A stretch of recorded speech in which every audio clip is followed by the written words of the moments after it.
et non le moindre, l'ouvrier. Le père de la reine Élisabeth II, Georges VI, était totalement impréparé pour la couronne. Et l'une de ses entrées de journal révèle la vérité glaçante.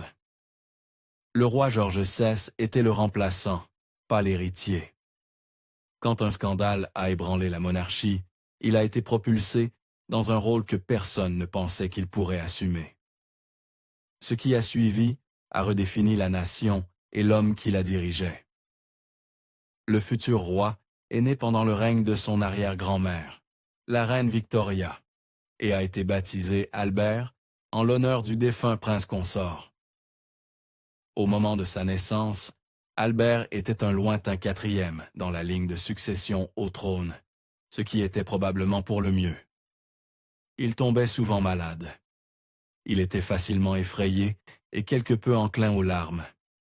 Il luttait contre des problèmes d'estomac et des genoux cagneux dans sa jeunesse, et un bégaiement prononcé l'a hanté pendant une grande partie de sa vie.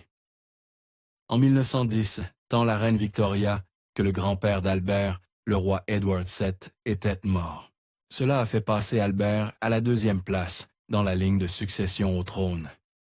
Cependant, avec un frère aîné en bonne santé, Albert n'était toujours pas attendu pour endosser la couronne. Au lieu de cela, il s'est concentré sur ses études au Royal Naval College. Bien qu'Albert ait commencé à s'entraîner sur des navires et ait gravi les échelons jusqu'au grade de midshipman, il n'a jamais pris à la mer. Il souffrait du mal de mer. Il a brièvement vu le combat pendant la Première Guerre mondiale. D'abord, il a été évacué médicalement à Aberdeen seulement 3 semaines après le déclenchement du conflit, en raison d'une crise d'appendicite. Bien qu'il soit retourné à son navire en 1916, un ulcère l'a retiré du conflit à nouveau, et cette fois, il n'est jamais revenu. La mer ne convenait jamais à Albert. Cependant, la création de la Royal Air Force lui a donné une autre opportunité de se distinguer. Il est devenu le premier membre de la famille royale à se qualifier en tant que pilote, et il a pris le commandement d'un escadron. Peu après, Albert a volé vers la France, où il a servi dans l'armée de l'air indépendante de la RAF pendant les dernières semaines du conflit. Bien que personne ne s'attende à ce qu'il devienne roi, il était toujours un membre de la famille royale et avait encore des obligations royales. En 1920, quelques mois avant son 25e anniversaire, son père lui a conféré 3 nouveaux titres. En tant que tel, Albert a commencé à représenter son père, particulièrement dans les zones de travail industriel comme les mines de charbon. Il est devenu connu comme le prince industriel. Malheureusement, il restait très visiblement mal à l'aise en public. Son bégouiement persistait, tout comme sa gêne à ce sujet, ce qui n'a probablement pas aidé quand il s'agissait d'un autre devoir royal plus romantique. Le roi et la reine ont donné à Albert une bonne dose de liberté dans le choix de sa future épouse. Cependant, il y avait des limitations, même pour le remplaçant. En 1918, Albert a rencontré Sheila Chisholm, une mondaine australienne mariée par l'intermédiaire de son frère. Edward entretenait une liaison avec la meilleure amie de Chisholm, Freda Dudley Ward. Albert était très attaché à Sheila Chisholm. Ses parents ne l'étaient mandités pas. Le couple a continué à se voir pendant 2 ans avant que le roi n'intervienne. Il a offert à son fils le duché de York en échange de la fin de sa relation avec Chisholm, ce qu'Albert a accepté. Bertie avait définitivement plus de leniency que n'importe quel prince avant lui, mais une mondaine australienne semblait simplement trop inconvenante pour un membre de la famille royale. Cette même année, Albert a croisé Lady Elizabeth Bowes-Lyon pour la première fois depuis l'enfance. Il était épris, mais Elizabeth était moins sûre. Traditionnellement, les princes du rang d'Albert épousèrent des princesses, mais dans une tentative de modernisme, le roi et la reine étaient bien prêts à permettre à Albert d'épouser une paire bien établie. Cependant, cela ne signifiait pas qu'Élisabeth était prête à entrer sous les projecteurs. Albert a proposé en 1921 et elle l'a refusé, craignant les pièges d'être une monarque.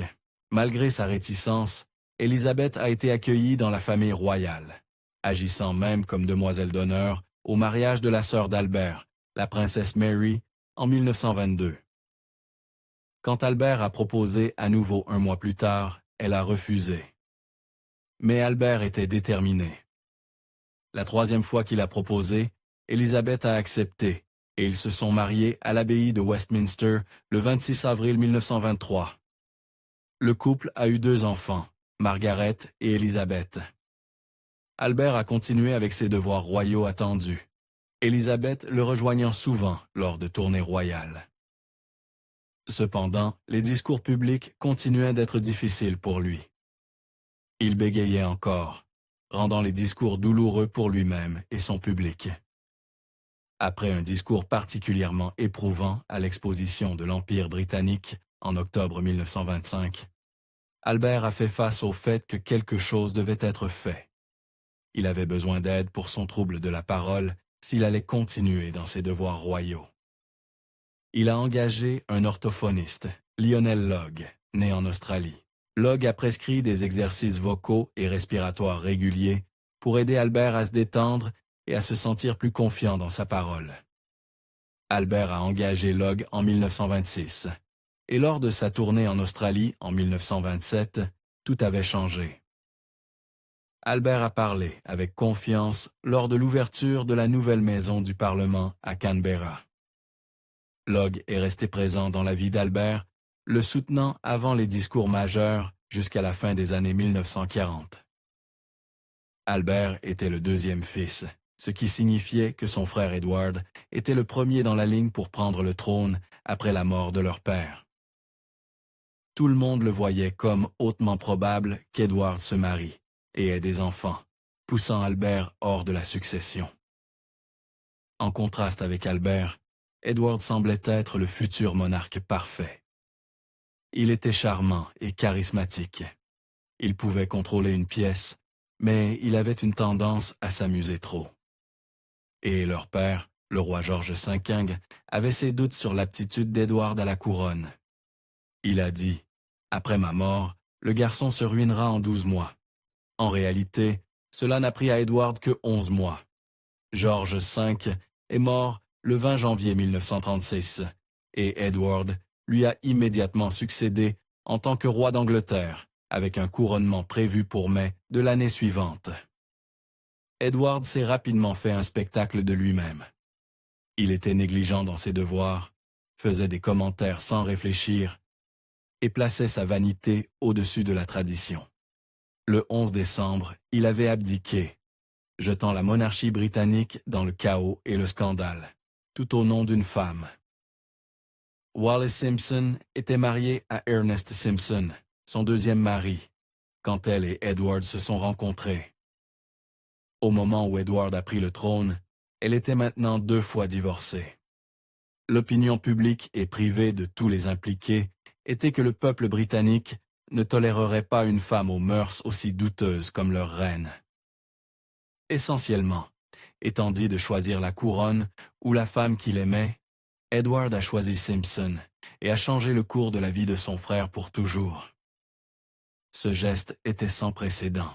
À ce jour, Edward VIII est toujours le seul monarque britannique à avoir abdiqué le trône. N'ayant pas d'enfant, cela a laissé le trône à son frère cadet, Albert.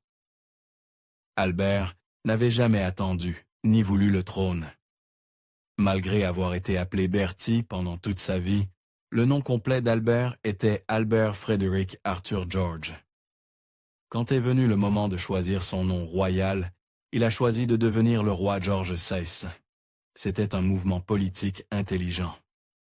Le nom a été sélectionné pour souligner sa connexion à son père et restaurer l'image de la monarchie comme une ligne continue et infaillible, plutôt que le scandale dans lequel Edward l'avait plongé.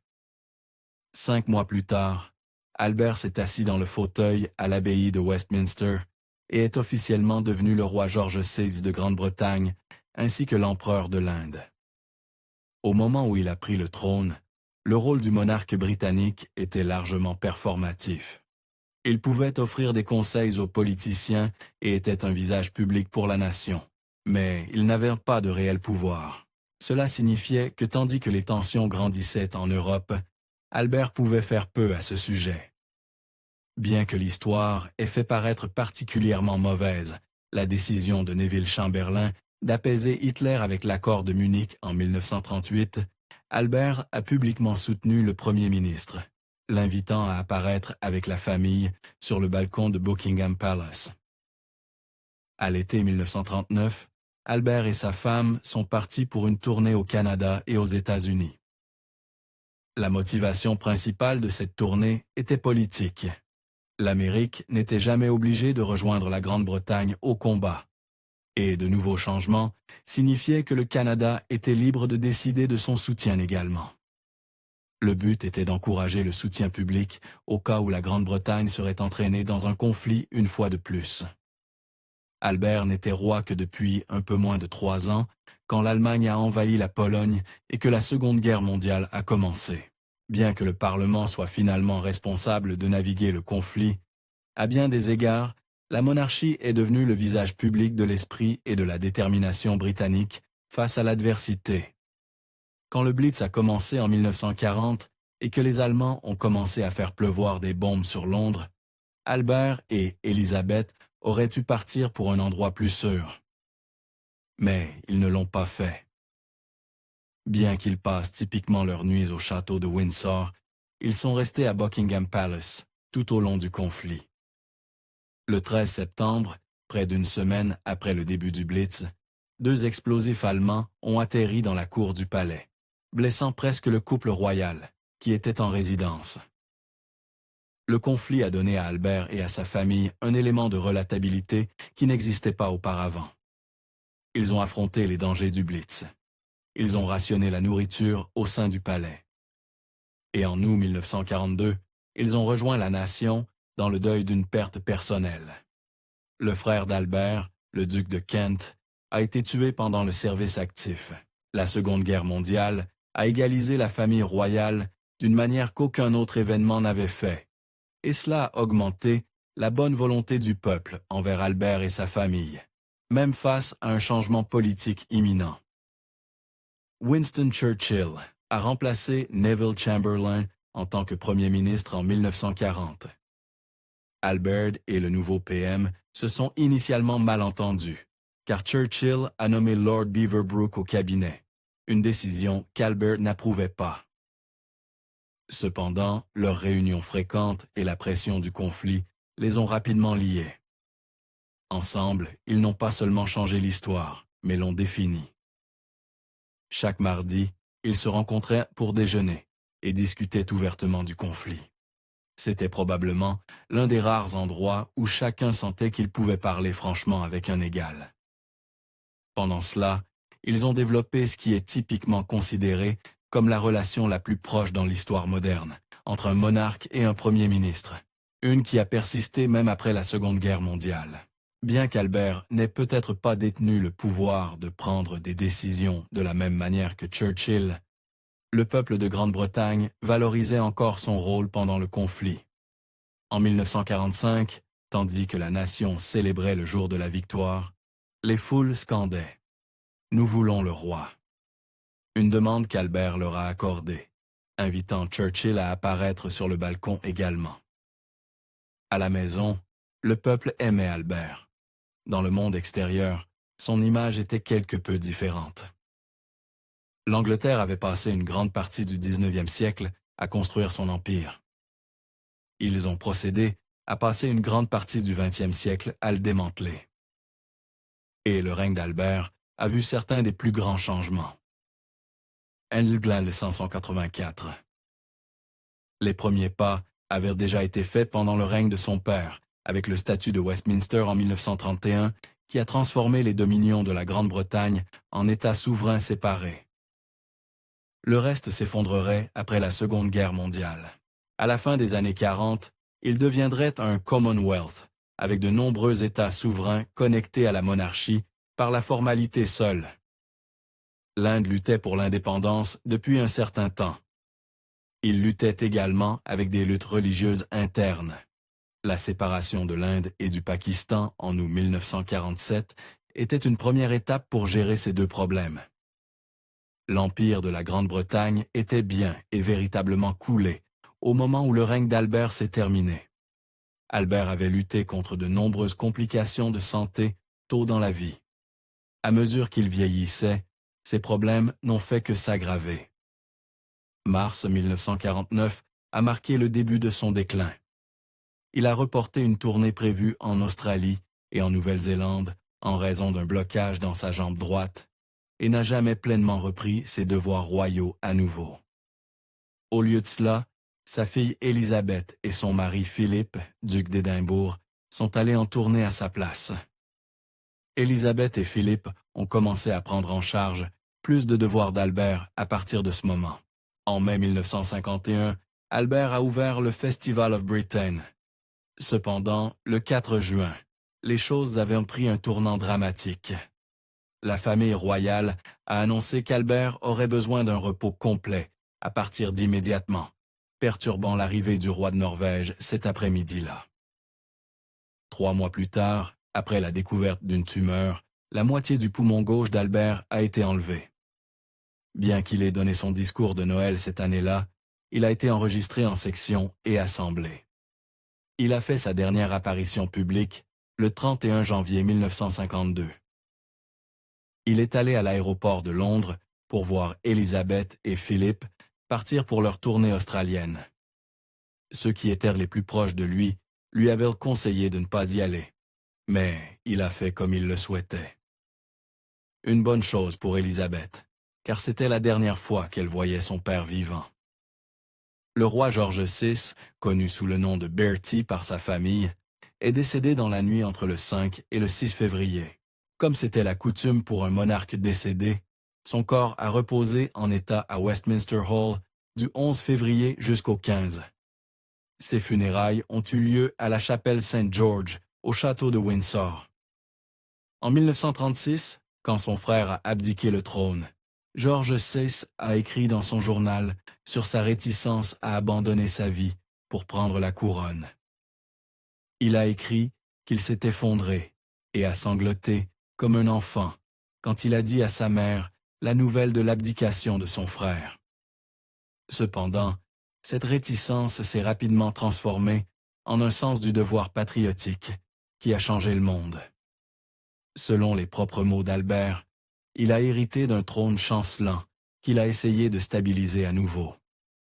Les actions de son frère auraient pu couler la monarchie à un moment où l'approbation était déjà faible. Au lieu de cela, l'acceptation calme d'Albert du leadership, combinée à la menace existentielle de la guerre, a usher la monarchie dans un monde moderne. Merci d'avoir regardé History Exposed. Si vous aimez découvrir les meilleures histoires de l'histoire, appuyez sur like et abonnez-vous pour continuer à explorer avec nous.